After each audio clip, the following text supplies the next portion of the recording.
All our lives, we've been told that economics is boring. It's dull. It's not worth the time it takes to understand it. And all our lives, we've been lied to.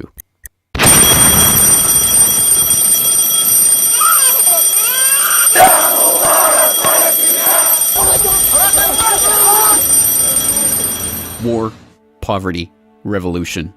They all hinge on economics, and economics all rests on one key concept. Money. Money. It is the economic water in which we live our lives. We even call it currency. It flows around us, carries us in its wake, drowns those who are not careful. We use it every day, in nearly every transaction we conduct. We spend our lives working for it, worrying about it, saving it, spending it, pinching it. It defines our social status. It compromises our morals. People are willing to fight, die, and kill for it. But what is it? Where does it come from? How is it created? Who controls it? It is a remarkable fact that, given its central importance in our lives, not one person in 100 could answer such basic questions about money as these. So if you were planning a family, you'd want to know where babies come from. Yeah. And this is a lot about banking. So let me ask you, where does money come from? Where does the money come from? Where does any The money? government prints it. It's printed off. Where does money come from? How is new money created? By labor. People work and produce wealth, and the money is supposed to match that wealth. Where does money come from? Well, I have a pretty different outlook on money. It actually comes from like trees, right? But why is this? How could we be so ignorant about a topic of such importance? Where does money come from is a basic, childlike question. So why is our only response the childlike answer meant as a joke? It grows on trees. Such a profound state of ignorance could not come about naturally. From the time we are children, we are curious about the world and eager to learn about the way it works.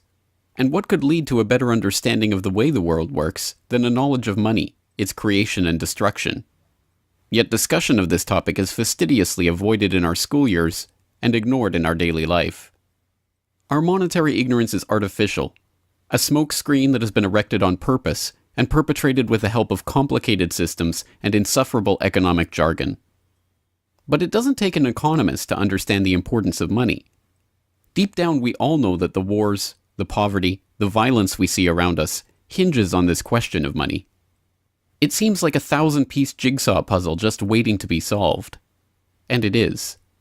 The puzzle pieces, taken together, create an image of the Federal Reserve, America's central bank, and the heart of the country's banking system. Despite its central importance to the economy, relatively few have heard of it, and fewer still know what it is, despite the bank's attempts at self-description. Our economy runs on a complex system of exchange of goods and services, in which money plays a key part. Coin, currency, savings, and checking accounts, the overall supply of money is managed by the Federal Reserve. Money is the medium through which economic exchanges take place, and money as a standard of value helps us to set prices for goods and services. The job of managing money, monetary policy, is to preserve the purchasing power of the dollar while ensuring that a sufficient amount of money is available to promote economic growth. The Federal Reserve also promotes the safety and soundness of the institutions where we do our banking. It ensures that the mechanisms by which we make payments, whether by cash, check, or electronic means, operate smoothly and efficiently. And in its fiscal role, acts as the banker for the United States government. Now, these duties comprise the major responsibilities of our central bank. But in order to really understand the Federal Reserve, we must first understand its origins and context. We must deconstruct the puzzle. The first piece of that puzzle lies here, in the White House. This is where the Federal Reserve Act, then known as the Currency Bill, was signed into law after passing the House and Senate in late December 1913. The New York Times of Christmas Eve 1913 described the festive scene. The Christmas spirit pervaded the gathering. While the ceremony was a little less impressive than that of the signing of the Tariff Act on October 3rd last in the same room, the spectators were much more enthusiastic and seized every occasion to applaud. There in the White House that fateful December evening, President Wilson signed away the last veneer of control over the American money supply to a cartel, a well-organized gang of crooks so successful, so cunning, so well hidden that even now, a century later, few know of its existence, let alone the details of its operations. But those details have been openly admitted for decades. Of course, just as we have been taught to find economics boring, we have been taught that this story is boring. This is the way the Federal Reserve itself tells it. The United States was facing severe financial problems. At the turn of the century, most banks were issuing their own currency, called banknotes. The trouble was, currency that was good in one state was sometimes worthless in another. People began to lose confidence in their money, since it was only as sound as the bank that issued it. Fearful that their bank might go out of business, they rushed to exchange their banknotes for gold or silver. By attempting to do so, they created the Panic of 1907. During the panic, people streamed to the banks and demanded their deposits. The banks could not meet the demand. They simply did not have enough gold and silver coin available. Many banks went under. People lost millions of dollars. Businesses suffered, unemployment rose, and the stability of our economic system was again threatened. Well, this couldn't go on. If the country was going to grow and prosper, some means would have to be found to achieve financial and economic stability. To prevent financial panics like the one in 1907, President Woodrow Wilson signed the Federal Reserve Act into law in 1913.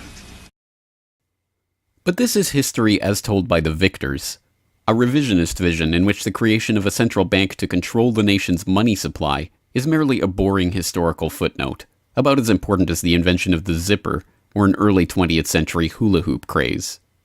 The truth is that the story of the secret banking conclave that gave birth to that Federal Reserve Act is as exciting and dramatic as any Hollywood screenplay or detective novel yarn, and all the more remarkable for the fact that it is all true. We pick up the story, appropriately enough, under cover of darkness. It was the night of November 22nd, 1910, and a group of the richest and most powerful men in America were boarding a private rail car at an unassuming railroad station in Hoboken, New Jersey. The car, waiting with shades drawn to keep onlookers from seeing inside, belonged to Senator Nelson Aldrich, the father-in-law of billionaire heir to the Rockefeller dynasty, John D. Rockefeller Jr. A central figure on the influential Senate Finance Committee where he oversaw the nation's monetary policy, Aldrich was referred to in the press as the general manager of the nation. Joining him that evening was his private secretary Shelton, and a who's who of the nation's banking and financial elite. A. Pyatt Andrew, the assistant treasury secretary, Frank Vanderlip, president of the National City Bank of New York, Henry P. Davison, a senior partner of J.P. Morgan Company, Benjamin Strong Jr., an associate of J.P. Morgan and president of Bankers Trust Co., and Paul Warburg, heir of the Warburg banking family and son-in-law of Solomon Loeb of the famed New York investment firm Kuhn, Loeb and Company. The men had been told to arrive one by one after sunset to attract as little attention as possible. Indeed, secrecy was so important to their mission that the group did not use anything but their first names throughout the journey, so as to keep their true identity secret even from their own servants and waitstaff. The movements of any one of them would have been reason enough to attract the attention of New York's voracious press, especially in an era where banking and monetary reform was seen as a key issue for the future of the nation.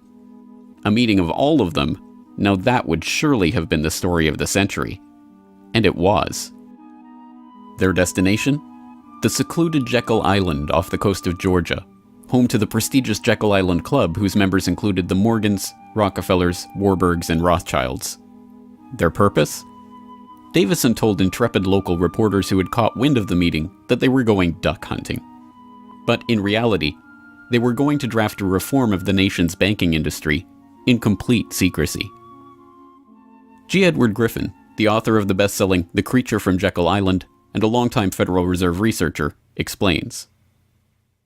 What happened is that the banks decided that since there was going to be legislation anyway to control their industry, that they wouldn't just sit back and wait and see what happened and cross their fingers that it would be okay. They decided that to do what so many cartels do today, they decided to take the lead, and they would be the ones calling for regulations and reform. They like the word reform, and the American people are suckers for the word reform. You just put that into any corrupt piece of legislation, call it reform, and people say, oh, I'm all for reform, and so they vote for it or accept it. So that's what they were doing. They decided, we will reform our own industry. In other words, we will create a cartel, and we will give the cartel the power of government. We'll take our cartel agreement so that we can self-regulate to our advantage, and we'll call it the Federal Reserve Act. And then we'll take this cartel agreement to Washington and convince those idiots there to pass it into law. And that basically was the strategy. It was a brilliant strategy. Of course, we see it happening all the time, and certainly in our own day today, we see the same thing happening in other cartelized industry. Right now, we're watching it unfold in the field of healthcare, but at that time, it was banking, all right? And so the banking cartel wrote their own rules and regulations, called it the Federal Reserve Act, got it passed into law, and it was very much to their liking because they wrote it. And in essence, what they had created is a set of rules which made it possible for themselves to regulate their industry, but they went even beyond that. In fact, it's clear to me when I was reading their letters and their conversations at the time and the debates that they never dreamed that Congress would go along and also give them the right to issue the nation's money supply. I mean, not only were they now going to regulate their own industry, which is what they started out as wanting to do, but they got this incredible gift that they didn't dream would be given to them, although they were negotiating for it. And that was Congress gave them the authority to issue the nation's money. And Congress gave away the sovereign right to issue the nation's money to the private banks. And so all of this was in the Federal Reserve Act, and the American people were joyous because they were told and they were convinced that this was finally a means of controlling this big creature from Jekyll Island. Amazingly enough, they were successful, not just in conspiring to write the legislation that would eventually become the Federal Reserve Act, but in keeping that conspiracy a secret from the public for decades. It was first reported on in 1916 by Bertie Charles Forbes, the financial writer who would later go on to found Forbes magazine. But it was never fully admitted until a quarter century later, when Frank Vanderlip wrote a casual admission of the meeting in the February 9th, 1935 edition of the Saturday Evening Post. I was as secretive, indeed as furtive, as any conspirator. I do not feel it is any exaggeration to speak of our secret expedition to Jekyll Island as the occasion of the actual conception of what eventually became the Federal Reserve System. Over the course of their 9 days of deliberation at the Jekyll Island Club, they devised a plan so overarching, so ambitious, that even they could scarcely imagine that it would ever be passed by Congress. As Vanderlip put it, discovery of our plan we knew simply must not happen, or else all our time and effort would be wasted. If it were to be exposed publicly that our particular group had got together and written a banking bill, that bill would have no chance whatever of passage by Congress. So what precisely did this conclave of conspirators devise at their Jekyll Island meeting? A plan for a central banking system to be owned by the banks themselves, a system which would organize the nation's banks into a private cartel that would have sole control over the money supply itself. At the end of their 9-day meeting, the bankers and financiers went back to their respective offices content in what they had accomplished. The details of the plan changed between its 1910 drafting and the eventual passage of the Federal Reserve Act, but the essential ideas were there.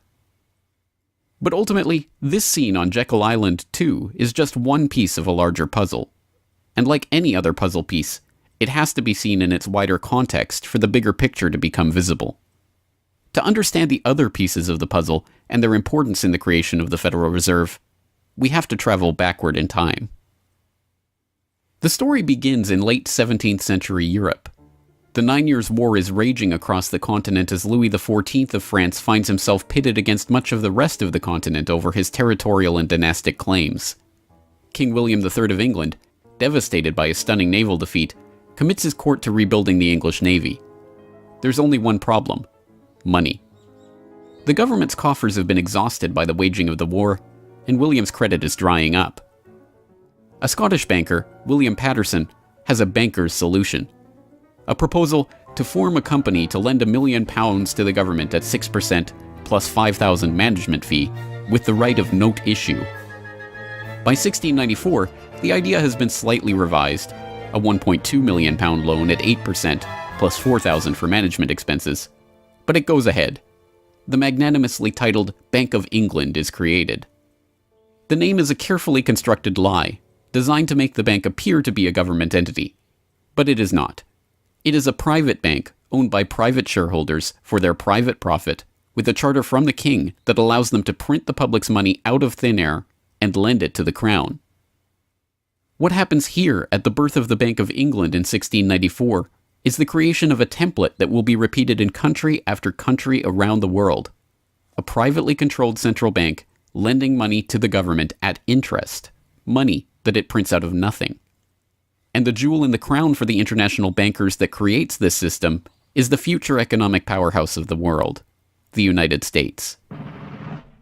In many important respects, the history of the United States is the history of the struggle of the American people against the banksters that wish to control their money. By the 1780s, with colonies still fighting for independence from the crown, the bankers will get their wish. In 1781, the United States is in financial turmoil. The Continental, the paper currency issued by the Continental Congress to pay for the war, has collapsed from overissue and British counterfeiting. Desperate to find a way to finance the end stages of the war, Congress turns to Robert Morris, a wealthy shipping merchant who was investigated for war profiteering just 2 years earlier.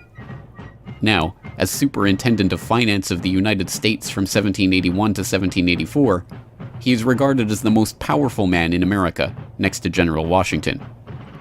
In his capacity as Superintendent of Finance, Morris argues for the creation of a privately owned central bank deliberately modeled on the Bank of England that the colonies were supposedly fighting against. Congress, backed into a corner by war obligations and forced to do business with the bankers just like King William in the 1690s, acquiesces and charters the Bank of North America as the nation's first central bank. And exactly as the Bank of England came into existence loaning the British Crown £1.2 million, the BNA started business by loaning $1.2 million to Congress. By the end of the war, Morris has fallen out of political favor and the Bank of North America's currency has failed to win over a skeptical public. The BNA is downgraded from a national central bank to a private commercial bank chartered by the state of Pennsylvania. But the bankers have not given up yet. Before the ink is even dry on the Constitution, a group led by Alexander Hamilton is already working on the next privately owned central bank for the newly formed United States of America. So brazen is Hamilton in the forwarding of this agenda that he makes no attempt to hide his aims or those of the banking interests he serves. A national debt, if it is not excessive, will be to us a national blessing, he wrote in a letter to James Duane in 1781. It will be a powerful cement of our union. It will also create a necessity for keeping up taxation to a degree which, without being oppressive, will be a spur to industry. Opposition to Hamilton and his debt-based system for establishing the finances of the U.S. is fierce. Led by Jefferson and Madison, the bankers and their system of debt enslavement is called out for the force of destruction that it is, with Thomas Jefferson writing, "The spirit of war and indictment, since the modern theory of the perpetuation of debt, has drenched the earth with blood and crushed its inhabitants under burdens ever accumulating." Still, Hamilton proves victorious. The first Bank of the United States is chartered in 1791 and follows the pattern of the Bank of England and the Bank of North America almost exactly. A privately owned central bank with the authority to loan money that it creates out of nothing to the government. In fact, it is the very same people behind the new bank as were behind the old Bank of North America. It was Alexander Hamilton, Robert Morris's former aide, who first proposed Morris for the position of financial superintendent, and the director of the old Bank of North America, Thomas Willing, is brought in to serve as the first director of the first Bank of the United States. Meet the new banking bosses, same as the old banking bosses. In the first 5 years of the bank's existence, the U.S. government borrows $8.2 million from the bank, and prices rise 72%. By 1795, when Hamilton leaves office, the incoming Treasury Secretary announces that the government needs even more money and sells off the government's meager 20% share in the bank, making it a fully private corporation. Once again, the U.S. economy is plundered while the private banking cartel laughs all the way to the bank that they created. By the time the bank's charter comes due for renewal in 1811, the tide has changed for the money interests behind the bank. Hamilton is dead, shot to death in a duel with Aaron Burr. The bank-supporting Federalist Party is out of power. The public are wary of foreign ownership of the central bank, and what's more, don't see the point of a central bank in time of peace. Accordingly, the charter renewal is voted down in the Senate, and the bank is closed in 1811. Less than a year later, the US is once again at war with England. After 2 years of bitter struggle, the public debt of the US has nearly tripled from $45.2 million to $119.2 million. With trade at a standstill, prices soaring, inflation rising, and debt mounting, President Madison signs the charter for the creation of another central bank, the Second Bank of the United States, in 1816. Just like the two central banks before it, it is majority privately owned and is granted the power to loan money that it creates out of thin air to the government. The 20-year bank charter is due to expire in 1836, but still in his first term, President Andrew Jackson has already vowed to let it die prior to renewal.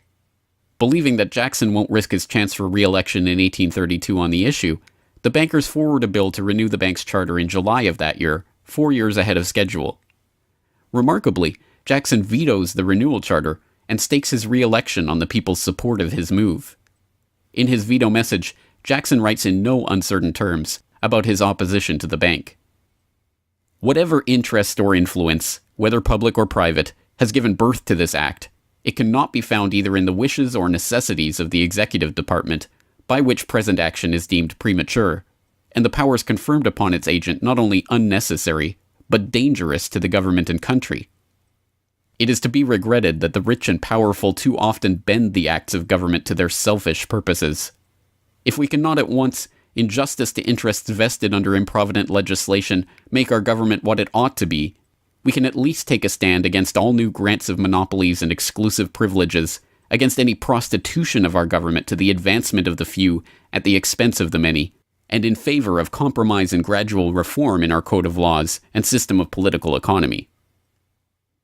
The people side with Jackson, and he's re-elected on the back of his slogan, "Jackson and no bank." The president makes good on his pledge.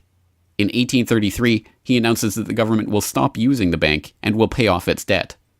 The bankers retaliate in 1834 by staging a financial crisis and attempting to pin the blame on Jackson, but it's no use. On January 8, 1835, President Jackson succeeds in paying off the debt, and for the first and only time in its history, the United States is free from the debt chain of the bankers. In 1836, the Second Bank of the United States charter expires, and the bank loses its status as America's central bank. It is 77 years before the bankers can regain the jewel in their crown, but it is not for lack of trying. Immediately upon the death of the bank, the banking oligarchs in England react by contracting trade, removing capital from the US, demanding payment in hard currency for all exports, and tightening credit.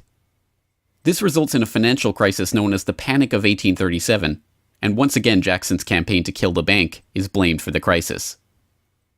Throughout the late 19th century, the United States is rocked by banking panics brought about by wild banking speculation and sharp contractions in credit.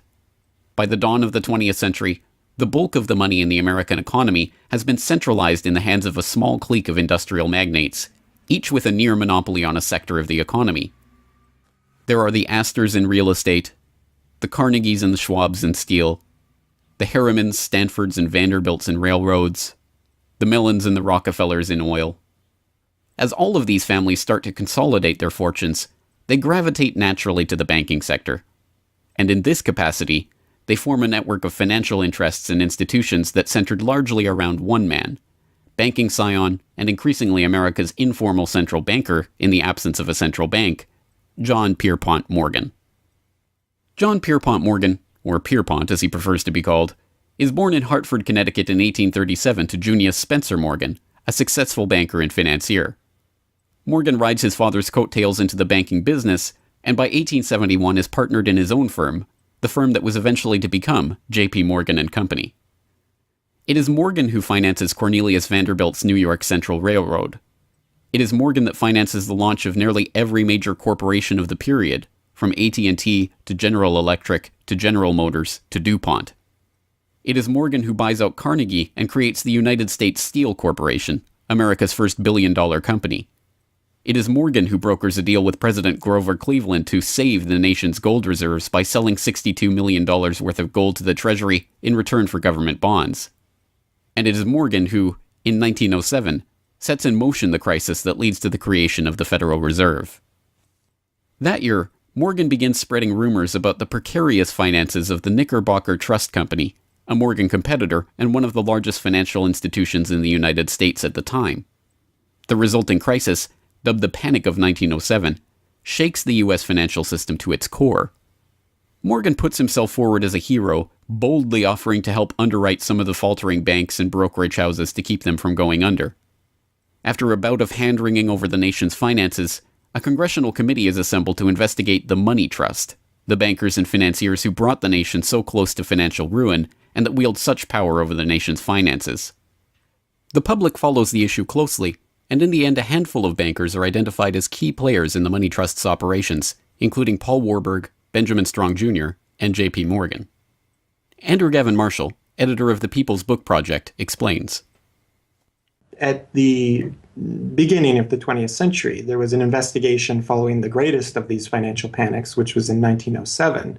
And this investigation was on what was called the Money Trust, which found that three banking interests, J.P. Morgan, National City Bank, and the Citibank of New York, I believe it was, basically controlled the entire financial system. So three banks. And the public hatred towards these institutions was unprecedented.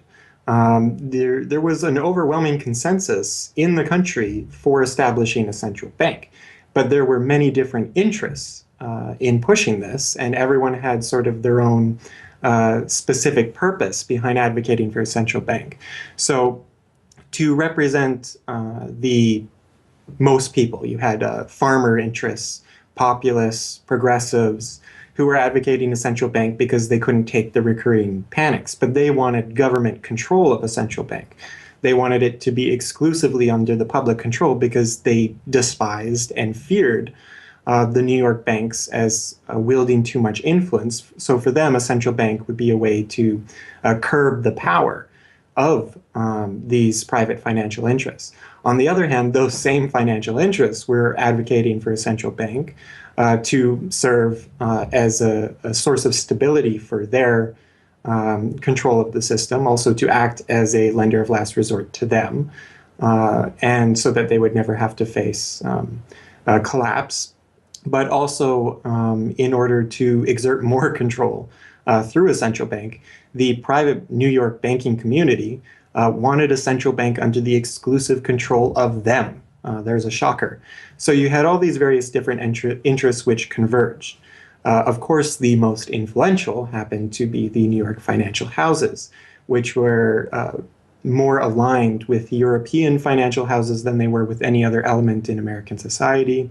The main individual behind the founding of the Federal Reserve was Paul Warburg, who was a partner with Kuhn, Loeb and Company, European banking house. His brothers were prominent bankers in Germany at that time, and he had, of course, close connections with every major financial and really big industrial firm in the United States, and most of those existing in Europe. And he was discussing all these ideas with his fellow compatriots in advocating for a central bank. In 1910, Warburg got the support of a senator named Senator Aldrich, whose family later married into the Rockefeller family. Again, I'm sure just a coincidence, but Aldrich invited Warburg and a number of other bankers to a private, secret meeting on Jekyll Island, just off the coast of Georgia, where they met in 1910 to discuss the construction of a central bank in the United States, but one which, of course, would be owned and serve the interests of the private bankers. Aldrich then, in 1911, presented this as the Aldrich Plan or the Aldrich Bill in the U.S. Congress, and it was actually voted out. The public, suspicious of Senator Aldrich's banking connections, ultimately reject the Jekyll Island Cabal's Aldrich Plan. The cabal does not give up, however.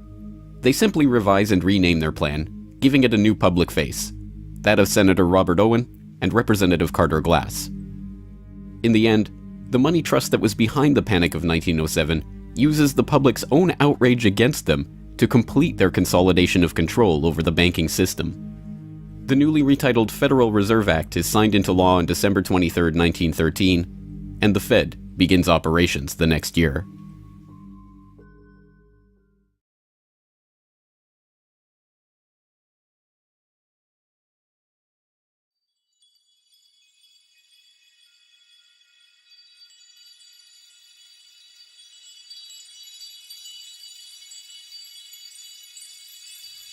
So how does the Federal Reserve System work? What does it do? Who owns and controls it? These are the basic questions that would get to the heart of the fundamental question, what is money? And that is why the answer to these questions have been shrouded in impenetrable economic jargon. Even the Federal Reserve's own educational propaganda, which has an unusual tendency towards cutesy animation and talking down to its audience, has a difficult time summarizing the Fed's mission and responsibilities. According to the Fed, to achieve these goals, the Fed, then and now, combines centralized national authority through the Board of Governors, remember that on the map, with a healthy dose of regional independence through the reserve banks.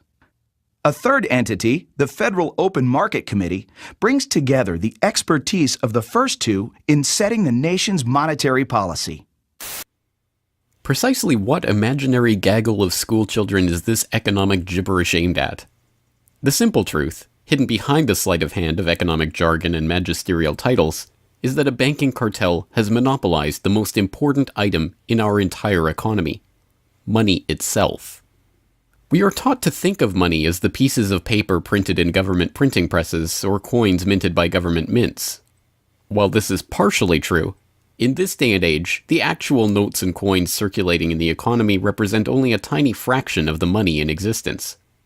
Over 90% of the money supply is in fact created by private banks as loans that are payable back to the banks at interest.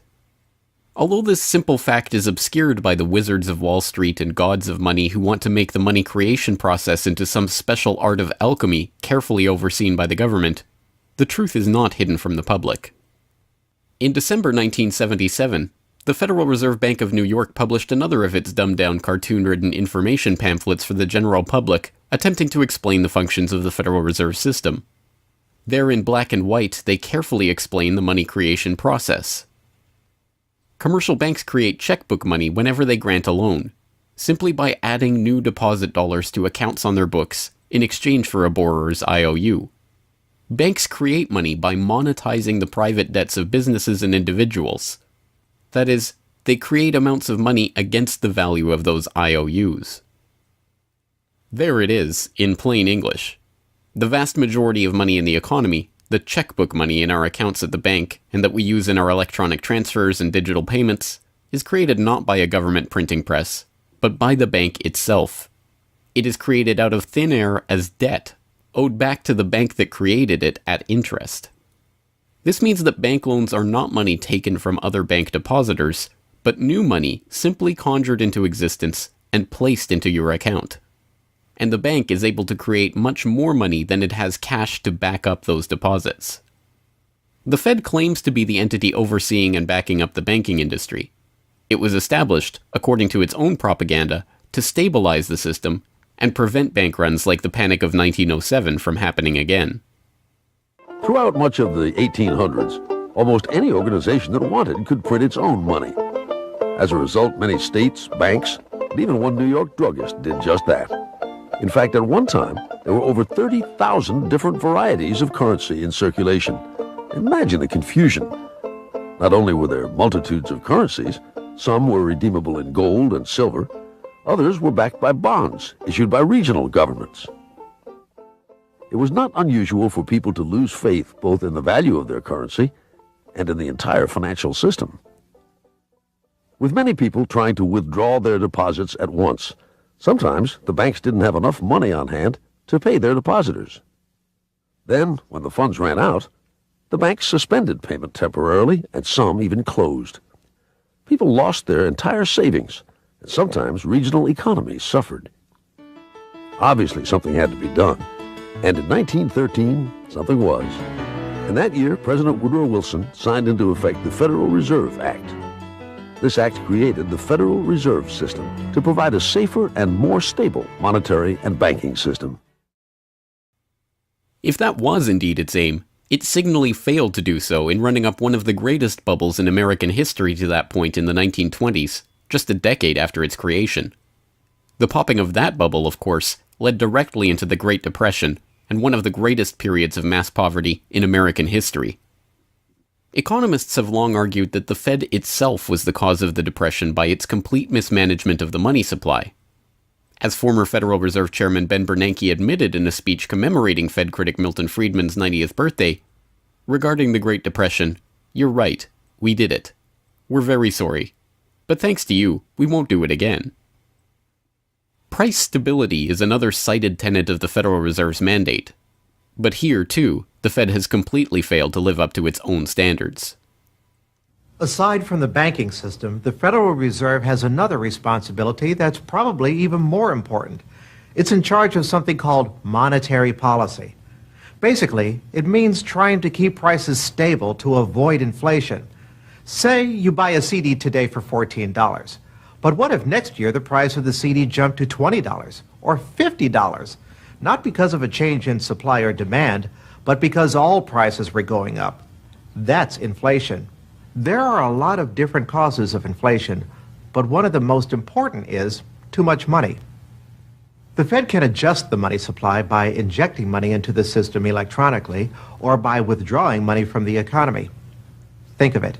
The Federal Reserve has the ability to create money and make it disappear. What's most important is what happens as a result. Anytime the supply of money is altered, the effects are felt throughout the economy. The Fed's methods have changed over time to take advantage of the latest computers and electronics, but its mission remains the same: to aim for stable prices, full employment, and a growing economy. 100 years ago, in 1913, the Fed was created, and we've marked it with a vertical line there. Consumer prices now are about 30 times higher than they were when the Fed was created in 1913. Paper money, too, is the responsibility of the Federal Reserve. Hence the dollars in circulation are not treasury notes, not bills of credit, but Federal Reserve notes, debt-based notes backed up, ultimately, by the government's own promise to pay. It's sovereign bonds backed up by the taxpayers themselves. At one time, the Federal Reserve banks were legally required to keep large stockpiles of gold in reserve to back up these notes. But that requirement was abandoned, and today the notes are backed up mostly by government securities. The Fed no longer keeps any actual gold on its books, but gold certificates issued by the Treasury and valued not at the spot price of $1,300 per troy ounce, but an arbitrarily fixed statutory price of $42 2/9 per ounce. But I do have one question. During the crisis, or any time that you're aware of, has the Federal Reserve or Treasury participated in any gold swaps arrangements? We don't. The Federal Reserve does not own any gold at all. We have not owned gold since 1934. So we have not engaged in any gold swaps. But it appears on your balance sheet that you hold gold. What appears on our balance sheet is gold certificates. When we turned in Before 1934, the Federal Reserve did own gold. We turned that over by law to the Treasury and received in return for that gold certificates. If the Treasury entered into, because under the Exchange Stabilization Fund, I would assume they probably have the legal authority to do it. They wouldn't be able to do it then because you have the securities for essentially all the gold? No, we have no interest in the gold that is owned by the Treasury. We have simply an accounting document that is called gold certificates that represents the value at a statutory rate and still that we gave to the Treasury in 1930. And still measured at $42 an ounce, which makes no sense whatsoever. Clearly, there is a discrepancy between what we are led to believe is motivating the Fed and what it actually does. To understand what the Fed is actually intended to do, it's first important to understand that the Federal Reserve is not a bank per se, but a system. This system codifies, institutionalizes, oversees, and undergirds a form of banking called fractional reserve banking, in which banks are allowed to lend out more money than they actually have in their vaults. The whole process starts, the process of decay and corruption starts with something called fractional reserve banking. That's the technical name for it.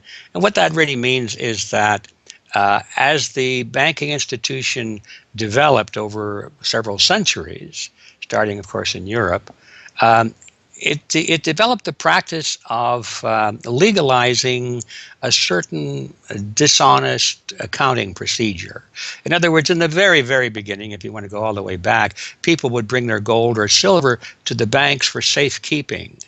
And they say, give us a paper receipt. And we don't want to guard our silver and our gold because, people could come in the middle of the night and they could kill us or tie us up and threaten us, and they'll get our gold and silver, so we can't really guard it. We'll take it to the bank and have them guard it, and we just want a paper receipt so that we can take the receipt back and get our gold anytime we want. And so in the beginning, money was receipt money. They could then, instead of changing or exchanging the gold coins, they could exchange the receipts. And people would accept the receipts just as well as the gold, knowing they could get the gold. And so these paper receipts being circulated were, in essence, the very first examples of paper money.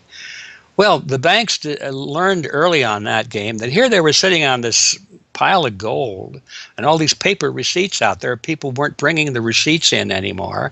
Very few of them, maybe 5%, maybe 7% of the people would bring in their paper receipts and ask for the gold.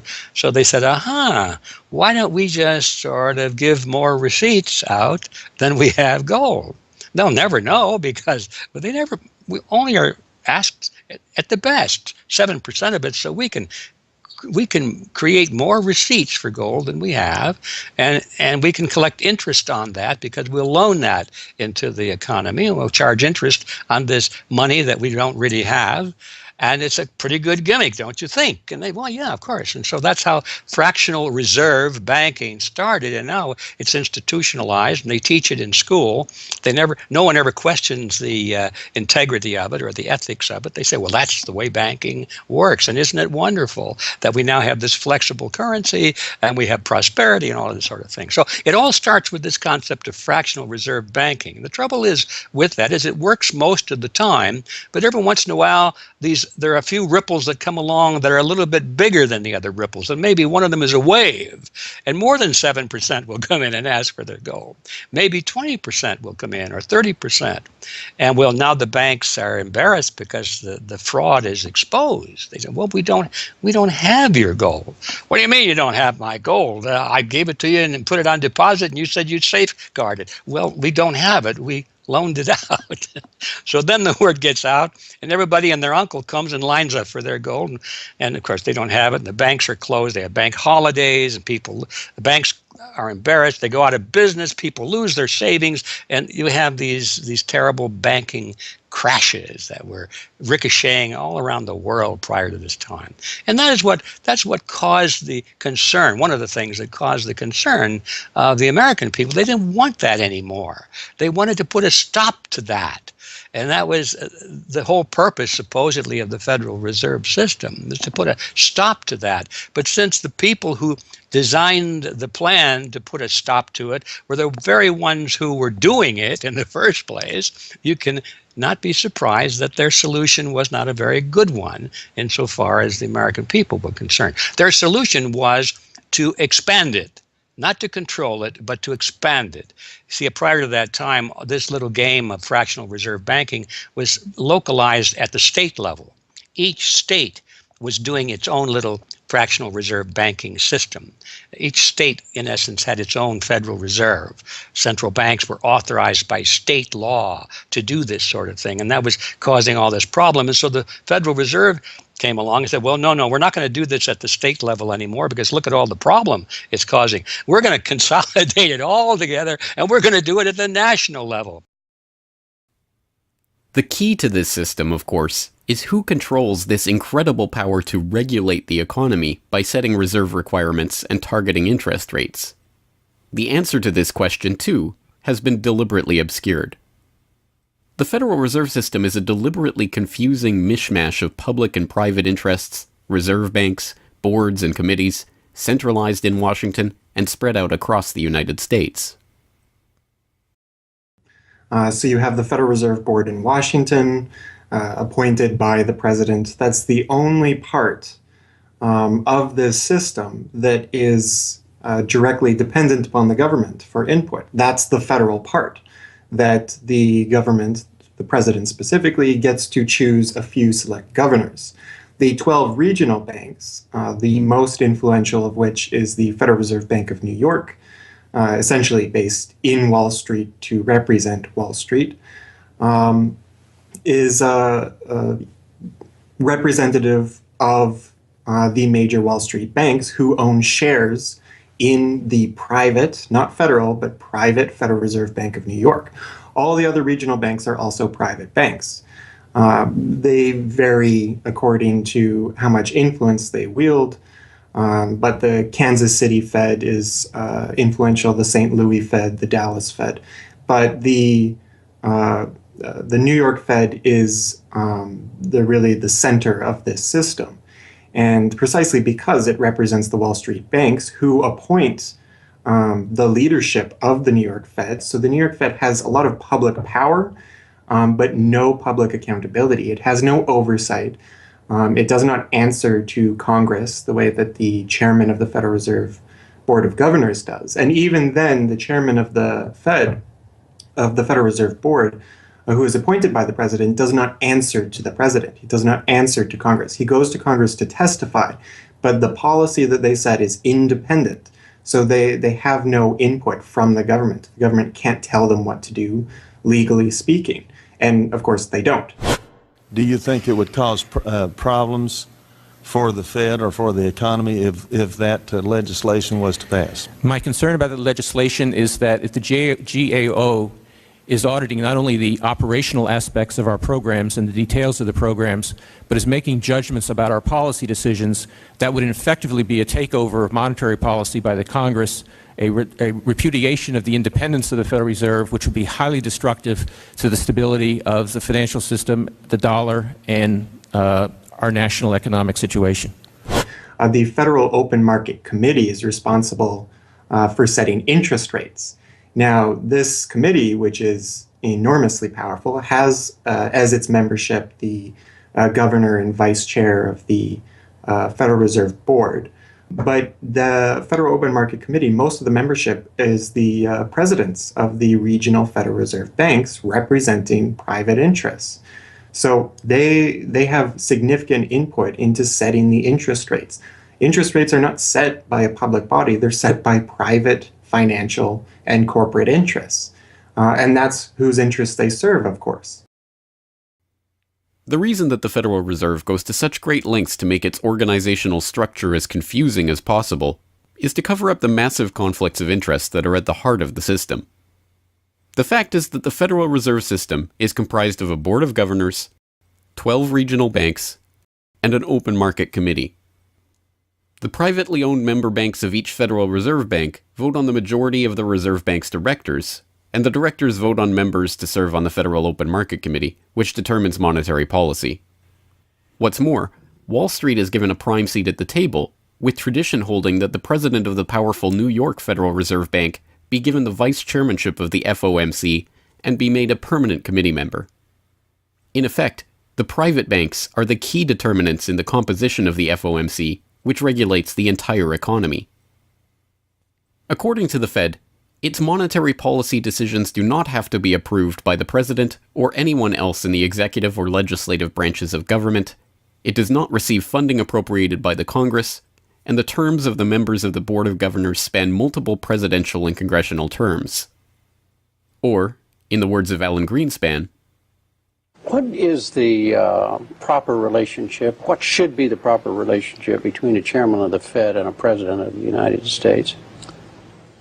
Well, first of all, the Federal Reserve is an independent agency, and that means basically that there is no other agency of government which can overrule actions that we take.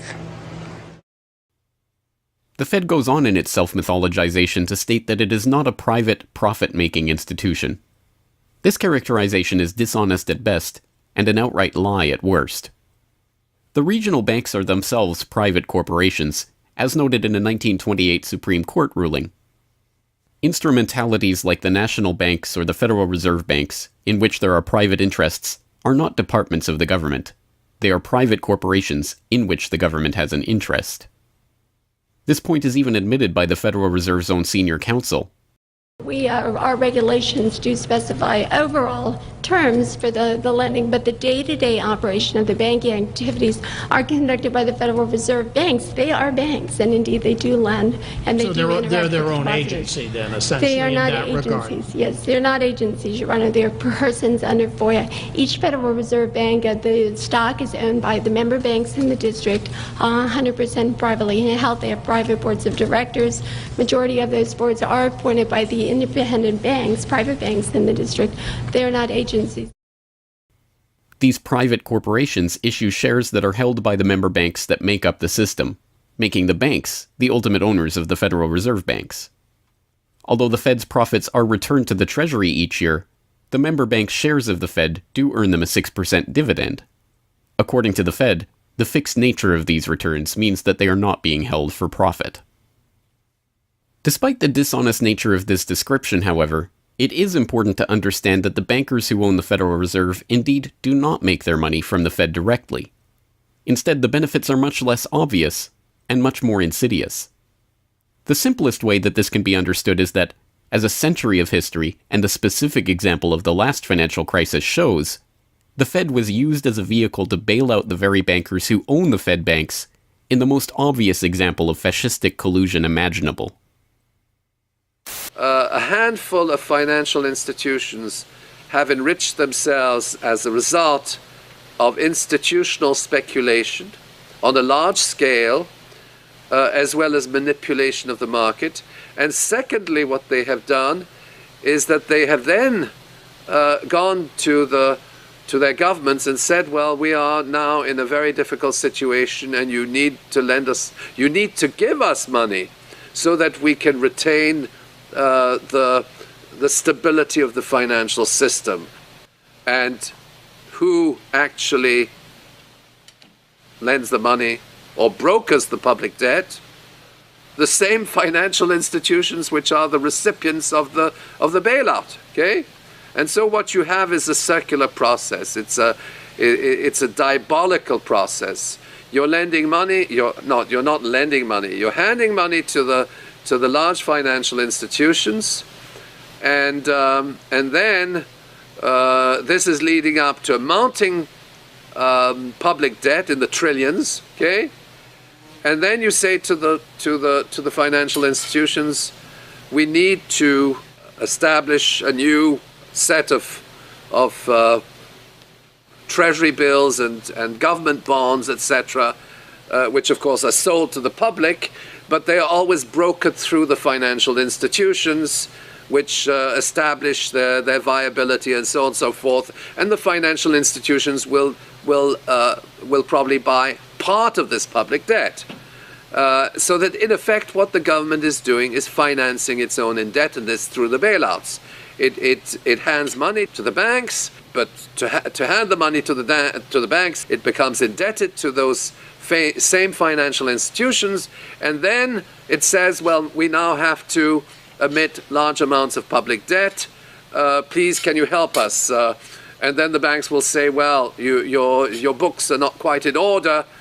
And then the government will say, well, obviously they're not in order because we've just handed you $1.4 trillion of bailout money, and we're now in a very difficult situation, so we need to borrow money from the people who are, in fact, the recipients of the bailout. So this is really what we're dealing with. We're dealing with a circular process.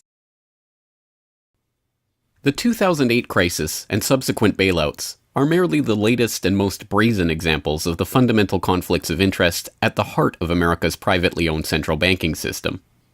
Beginning with the collapse of Lehman Brothers in September of that year, the Federal Reserve embarked on an unprecedented program of bailouts and special zero-interest lending facilities for the very banks that had caused the subprime meltdown in the first place.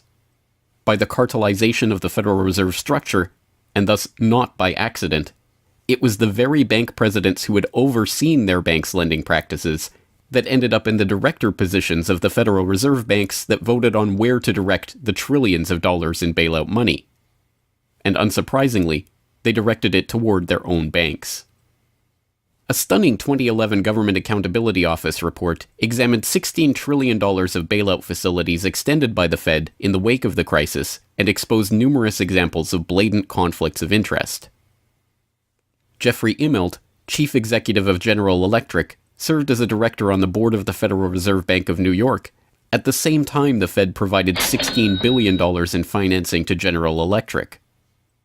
JP Morgan Chase chief executive Jamie Dimon, meanwhile, was also a member of the board of the New York Fed during the period that saw $391 billion in Fed emergency lending directed to his own bank. In all, Federal Reserve Board members were tied to $4 trillion in loans to their own banks. These funds were not simply used to keep these banks afloat, but actually to return these Fed-connected banks to a period of record profits in the same period that the average worker saw their real wages actually decrease and the economy on Main Street slow to a standstill. Ben Bernanke, at that time the chairman of the Federal Reserve Board of Governors, was confronted about these conflicts of interest by Senator Bernie Sanders upon the release of the GAO report in June 2012. Senator, you raised an important point, which is that this is not something the Federal Reserve created. This is in the statute. Congress in the Federal Reserve Act said this is the governance of the Federal Reserve, and more specifically that bankers would be on the board. And 6 out of 9. Sorry? 6 out of 9 in the regional banks are coming from the banking industry. That's correct, and that is in the law. And right. I'll answer your question, though. The answer to your question is that Congress set this up. We have tried, I think we've made it into something useful and valuable. We do get information from it. But if Congress wants to change it, you know, of course, we will work with you to find alternatives. Bernanke is completely right. These conflicts are, in fact, a part of the institution itself. A structural feature of the Federal Reserve that was baked into the Federal Reserve Act itself over 100 years ago by the bankers who conspired to cartelize the nation's money supply. You could not ask for a more succinct reason why the Federal Reserve itself, this admitted cartel of banking interests, needs to be abolished. But you could get one.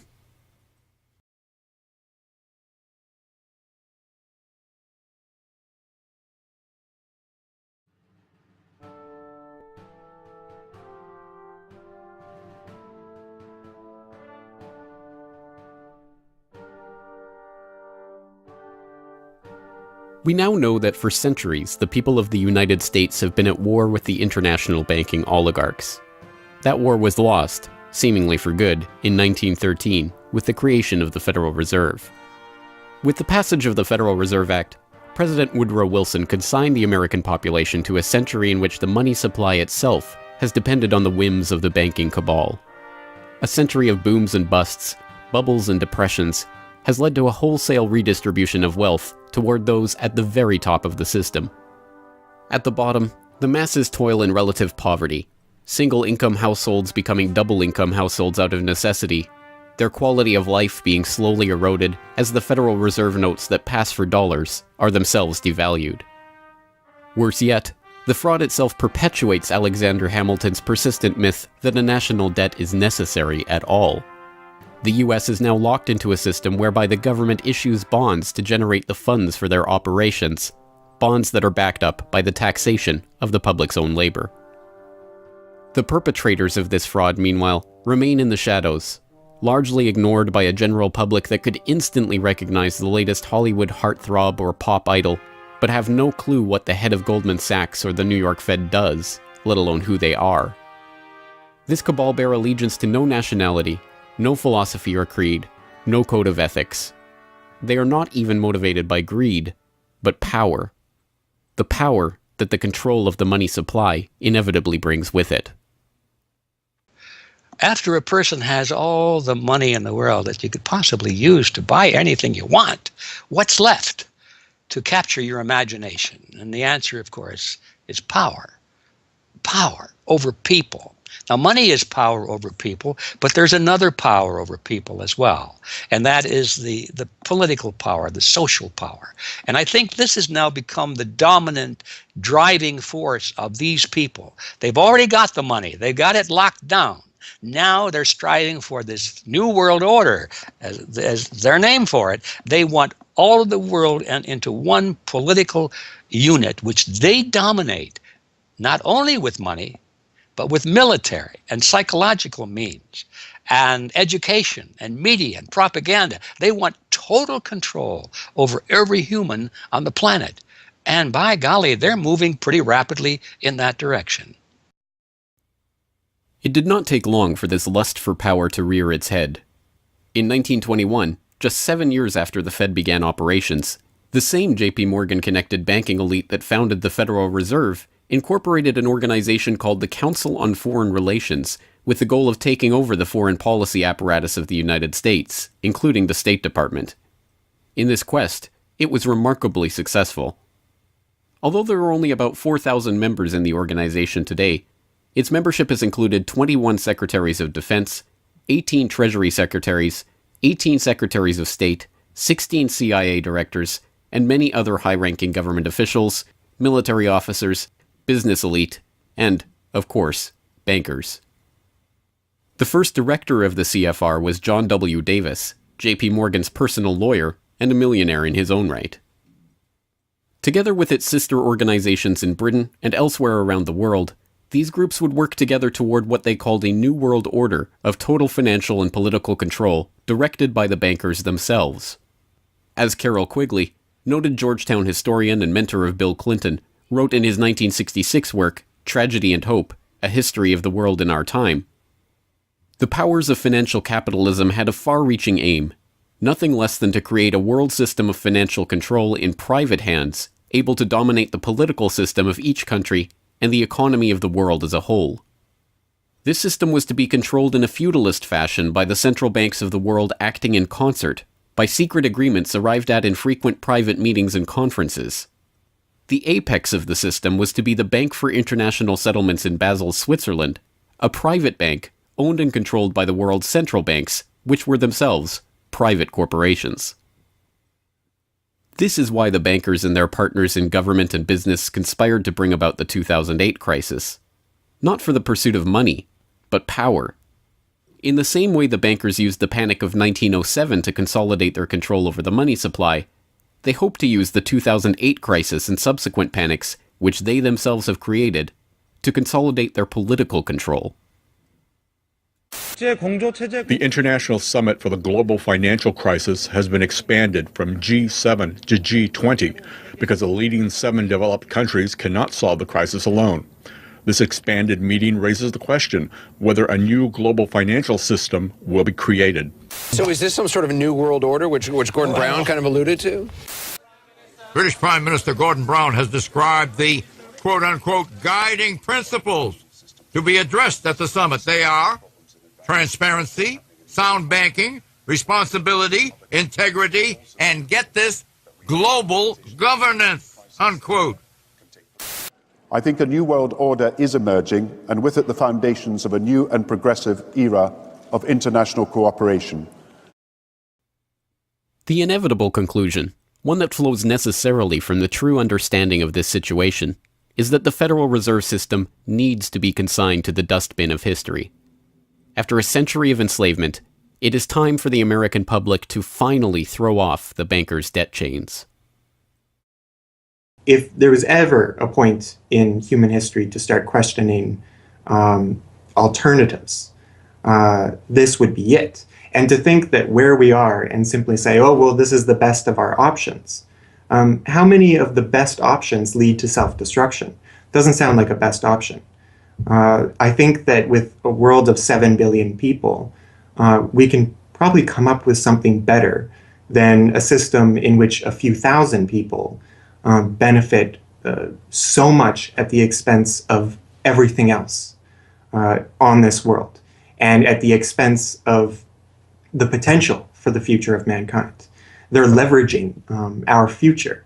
And so long as we accept this way of thinking, so long as we accept these institutions as having dominance, that's the direction we'll be going. So I think reform is a good way to try and stall and to push back directly against the expanding and evolving power structures. But radical change is what's really needed, and that has to be built from the bottom up. But I think that these two processes can and should go together in parallel. If you've made it this far, congratulations. You are now better informed on the economic history of the United States and the truth about the Federal Reserve than 99% of the population. If you do nothing else, then just working to get those around you educated on this information alone will have a profound effect. Once they learn of the scam, many are motivated to do something about it, and they, in turn, inform others. This is the viral nature of suppressed truth, and it is the reason that more people are aware of and energized by the issue of the Federal Reserve and the nature of money than ever before. Perhaps even more amazingly, this movement is spreading to other parts of the globe. Recognizing the interlocking nature of the modern global economy and the international nature of the banking oligarchy, movements to abolish the Federal Reserve have sprung up in Europe, where protests against the cartelized central banking system are taking place in over 100 cities, attracting 20,000 people on a weekly basis. I started this movement because I realized that the Federal Reserve Act, in my opinion, is one of the most worst laws in the whole world. So a private banking company is lending America the money, and in my opinion, America is not any more democratic. The Federal Reserve tells the government what to do, and that's a problem. It's a very big problem, especially in the US. Why is it a global issue, and why are people doing it here in Germany? Because when you realize that this finance system, it's a global system, you have to go to the really beginning of the system. And in my opinion, it's also the World Bank and the International Fund of Currencies and stuff like this. But at the beginning of all this is a law from 1913, Woodrow Wilson signed it.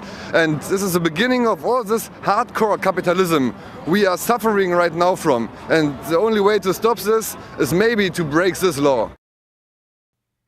But what if the burgeoning movement to end the Fed is successful? What system do people propose as the answer? There have been several proposals along different lines by various researchers. Some argue for a return to America's colonial roots of debt-free money issued by state-run banks, pointing to the Bank of North Dakota as one already functioning, successful model of this approach.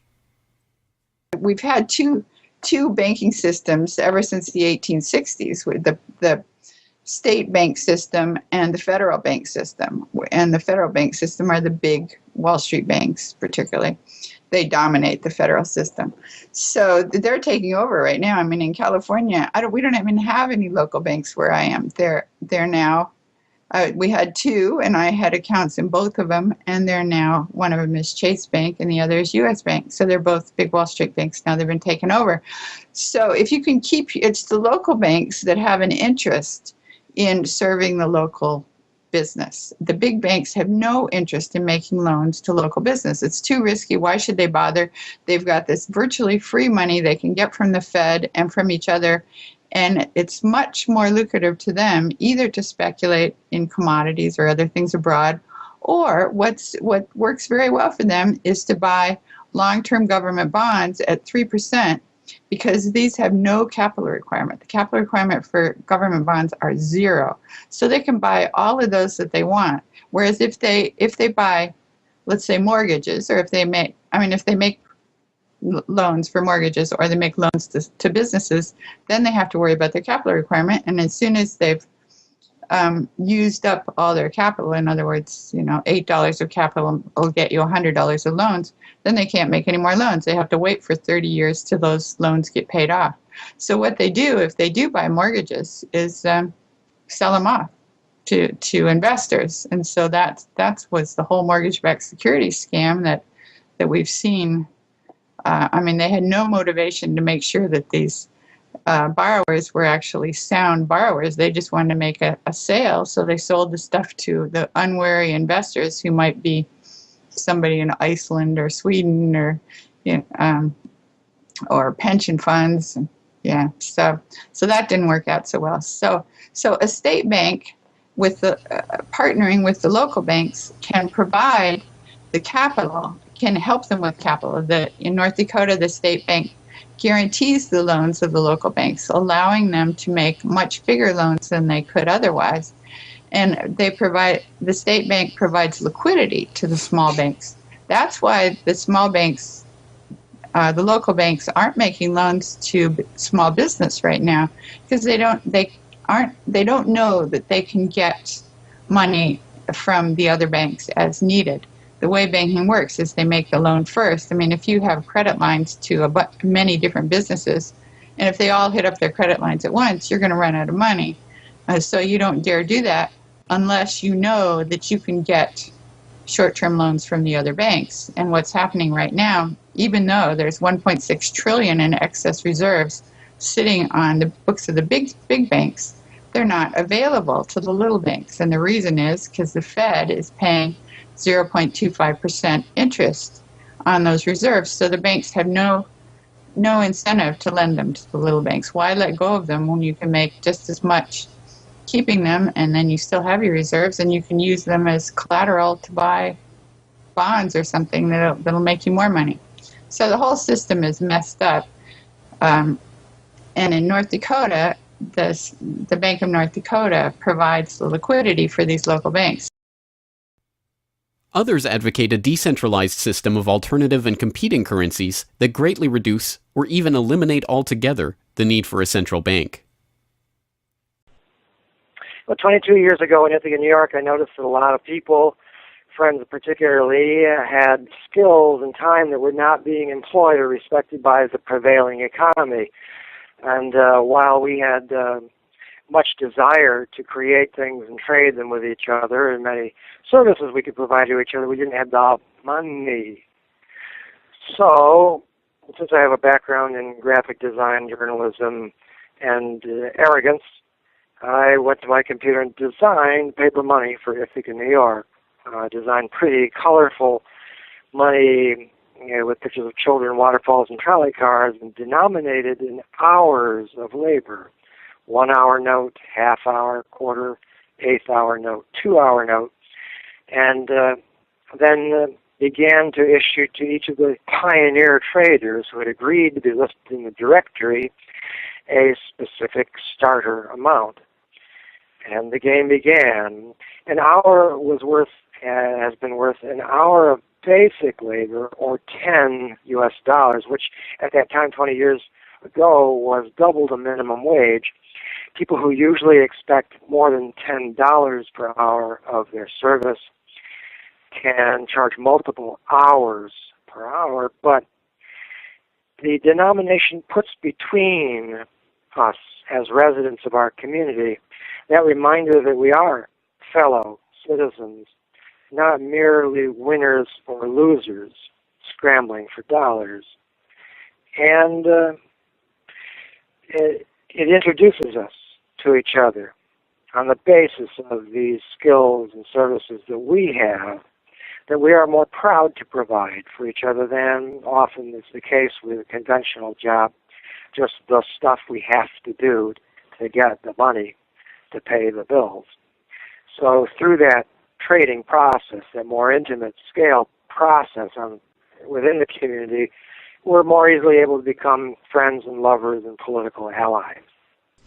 It's an inspiring story, and tell people about how much money has circulated through this community. I mean, it's important for people to understand just how successful this has been. Because we're not a computer system, we don't have a specific volume of trading recorded, but by the grapevine, by phone surveys, and over the years watching the money move, we were able to guess very reliably at several $1 million equivalent of this money has transacted over those years, making loans without charging interest up to $30,000 value, which is the fundamental monetary revolution in our system. Then as well, making grants of the money to over 100 community organizations. Some argue for currencies whose mathematical nature prevent them from being merely conjured into existence whenever a federal government wants to wage another war of aggression or forge another link in the seemingly endless train of governmental tyranny and abuse. What people have to understand about Bitcoin is that it's a completely decentralized network. There's no central server, there's no controlling company, there's no office. It's just free software that anyone can download and start running on their computer anywhere in the world. And that the Bitcoins themselves can be transferred to or from anyone anywhere in the world. And it's impossible for any bank or government or entity to block you from sending or receiving those Bitcoins. There's a limited supply of those Bitcoins. There will never, ever, ever be more than 21 million Bitcoins. And so because, like everything, the price is set based on supply and demand, because the supply of Bitcoins is limited and the demand is increasing as more and more people start to use them and more websites start to accept them, the price of Bitcoins in terms of dollars is going to have to increase even a lot more than the $500 per Bitcoin that it is today. Are there any drawbacks at all to the idea of using a cryptocurrency? If you're part of the current power elite that can just print money at will to spend on whatever you feel like, then yeah, the world switching over to Bitcoin is probably not going to benefit you. But if you're one of the normal people that aren't working for the Federal Reserve or any central bank that's printing money to pay to your friends and that sort of thing, then a Bitcoin world is a wonderful thing for you. Sound money, cryptocurrencies, state banks, LETS programs, self-issued credit. These and many other solutions have all been proposed, and many of them are in use in different localities today. Information on all of these ideas and how they are being applied in various parts of the world are widely available online. The point is that the question of what money is and how it should be created is perhaps the single greatest question facing humanity as a whole, and yet it is one that has been almost completely eliminated from the national conversation. Until recently.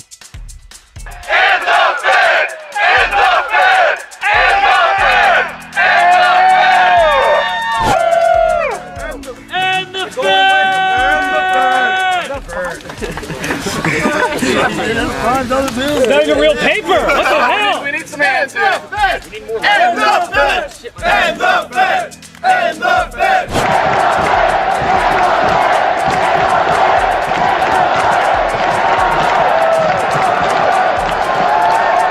I haven't even gotten to that part yet.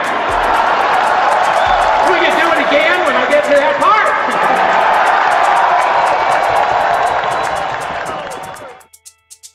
And so the rest of the story is now in our hands.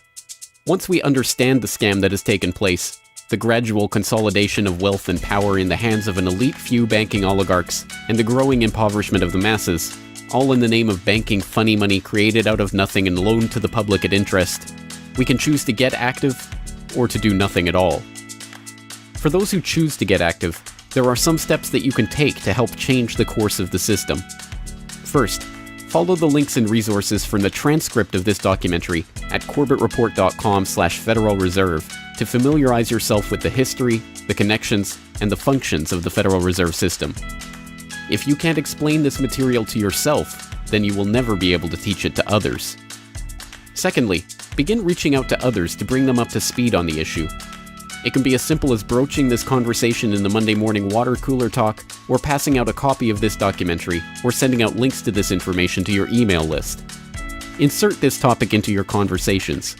When people start talking about the national debt, or the state of the economy, or other political talking points, get them to question the roots of these issues, and why there is a national debt at all. Thirdly, when you are able to find or create a group of like-minded people in your area who are engaged with the issue, start a study group on the issue and its solutions.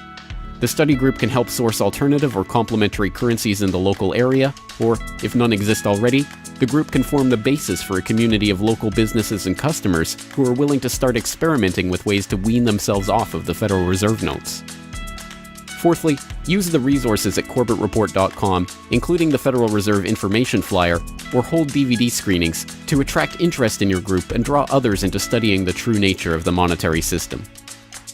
The work of building up an alternative to the current system can seem daunting, even at times overwhelming.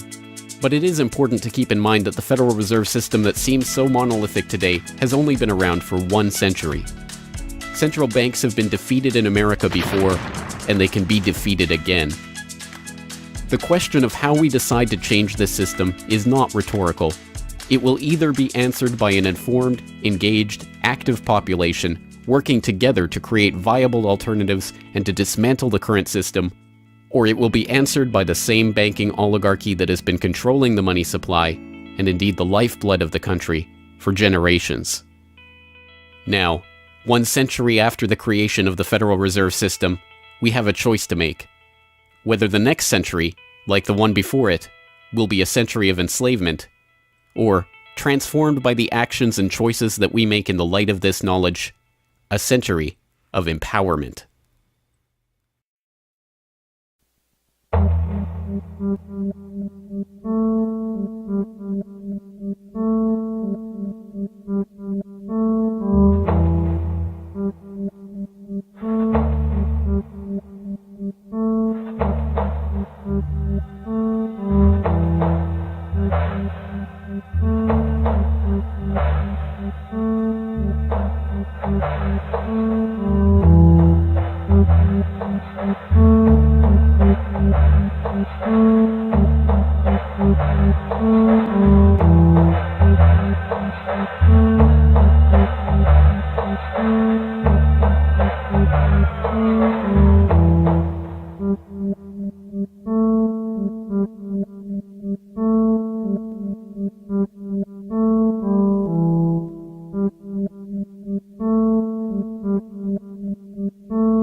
Hello, this is James Corbett of CorbettReport.com, the writer, producer, director, narrator, and just about everything else you can imagine with regards to the documentary that you just finished watching, Century of Enslavement, The History of the Federal Reserve.